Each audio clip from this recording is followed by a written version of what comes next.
اسلام او ژوند. اسلام او ژوند د سپوږمۍ راډیو اسلامي او معلوماتي خپرونه ده.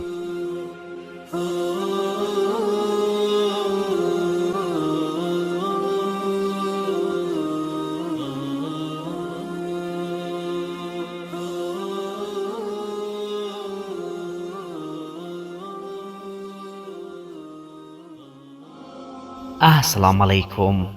اسلام او ژوند خپرونې ته ښه راغلی. په دې خپرونه کې له بندګانو سره د الله تعالی په نصرت خبرې کوو. دا چې الله تعالی په کومو حالاتو کې له بندګانو سره نصرت کوي غږیږو. هیله من یو تر پایه مو ملتیا وکړئ.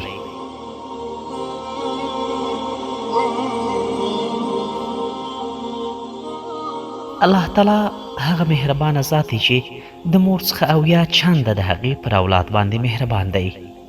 په هره سختۍ کې د خپل بنده نصرت او ملاتړ کوي. اوس داسې نه ده چې الله تعالی دې د بنده څخه راضي واوسي او د هغه بنده سره دې د الله تعالی نصرت هم شتون ولري.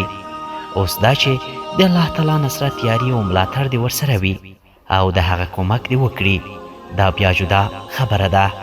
د الله تعالی میت له بنده سره، د الله تعالی رحم له بنده سره او د الله تعالی رضایت له بنده څخه، دا درې جدا موضوعګانې او قضیې دي. اوس یو بنده ډیر په صحیح شکل او طریقې سره لمونځ ادا کوي، د هر لمانځه وروسته تلاوت کوي، ولې شاید د دغه بنده سره د الله تعالی نصرت او ملاتړ نه وي. دا ځکه چې د الله تعالی نصرت، ملاتړ او شتون یوه بېله او جدا موضوع او مسله ده. تنها په تلاوت ویلو او ثواب ترلاسه کولو او کمای کولو سره نه ده، او همداسې د دوشنبې او پنجشنبې په ورځ روژې نیولو سره هم د الله تعالی نصرت او ملاتړ نه ترلاسه کیږي او نه یې سبب کیږي. د الله تعالی نصرت او ملاتړ هغه وخت د بنده سره وي، بنده کامیابۍ ته هغه وخت رسوي تر څو بنده خپله قدم واخلي او لاس په کار شي. د الله تعالی د نورو بندګانو د پرمختګ او مرستې لپاره وي. نو په دغه وخت کې د الله تعالی نصرت او ملاتړ د بنده سره وي. هغه وخت یو بنده د الله تعالی په وړاندې غوره او بهتره بنده په نظر راځي چې کله دغه بنده د الله تعالی د بندګانو په اړه غوره فکر وکړي. بنده لمونځ کول دا د بنده شخصي عمل او کړنه ده تر څو ثواب پرې حاصل کړي. باید د لمانځه د کولو ترڅنګ د الله تعالی د بندګانو د ښېرازۍ لپاره قدم پورته کړي. کله چې بنده د دې لپاره قدم پورته کړي او دا عهد ولري تر څو د الله تعالی بندګانو ته خدمت وکړي، نو د دې بنده سره د الله تعالی دید او نصرت د بنده په وړاندې نور هم زیاتیږي. د الله تعالی حمایت او ملاتړ به د دې بنده څخه د تل لپاره په دې لاره کې وي. او د هر کار د کولو لپاره باید موږ د الله تعالی نصرت د ځان سره ولرو. د الله تعالی نصرت هغه وخت لاسته راځي چې نیت مو پاک او صفا وي او د الله تعالی د بندګانو خیر پکې موجود وي. وایي د بدر په غزا کې چې د قریشو د مشرانو څخه جوړه شوې وه، تنها پکې 15 پورې اوښان یې په شرابو بار وو او د دې ترڅنګ ورسره د ساز مختلف ډول وسایل او کنیزې هم ورسره وې او د لارې په اوږدو کې شراب خوړل او سازونه به یې وهل.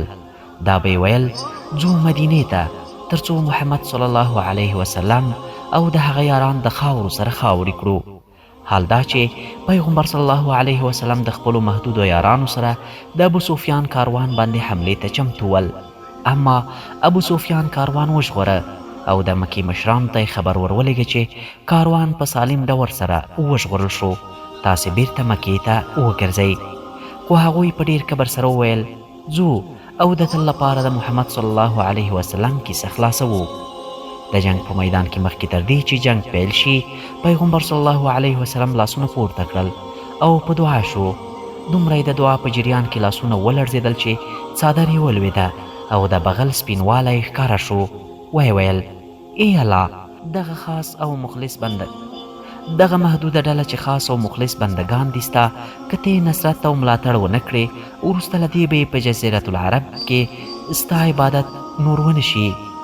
دا دعا یې وکړه او جنگ شروع شو. نو صحابه وایي مخکې د دې نه یې چې زموږ توره د دښمن تنې ته ورسیږي، د هغې نه به مخکې د دښمن سر د تنې څخه جدا شو او پوهېدو به چې زموږ توره یې تر اوسه تنې ته نه ده رسېدلې. دلته و چې الله تعالی د خپل رسول او بندگانو نصرت او ملاتړ وکړ. د بدر غزا د الفرقان په غزا مشهوره شوه. دلته الله تعالی فیصله وکړه چې د حق او باطل ترمنځ الله تعالی د جبرائیل په مشري 2000 ملایکې راولېږلې د خپل رسول او بندگانو نصرت او ملاتړ ته. حال دا چې انسان هیڅکله د دښمن په وړاندې ماته او شکست نه خوري، بلکې د خپل نیت په وړاندې ماته خوري. کله چې د انسان نیت پلیت او مردار وي، د هغه قوت او مقاومت ضعیفه کیږي. دا چې بنده د الله تعالی د نصرت او ملاتړ په اړه مثبت نظر او فکر ونه لري چې الله تعالی زموږ ملاتړ او نصرت وکړي، نو دی به د کوم ملاتړ او قوت انتظار ولري. هر څومره چې دښمن ضعیف وي، دی به یې پر وړاندې ماته او شکست خوري. اوس مهال د افغاني ټولنې حال هم همدا دی. زموږ د مشرانو فکر دا دی ترڅو نور ترې ملاتړ ونه کړي هیڅ نشي کولی. حال دا چې د الله تعالی نصرت او ملاتړ ډیر لوی دی.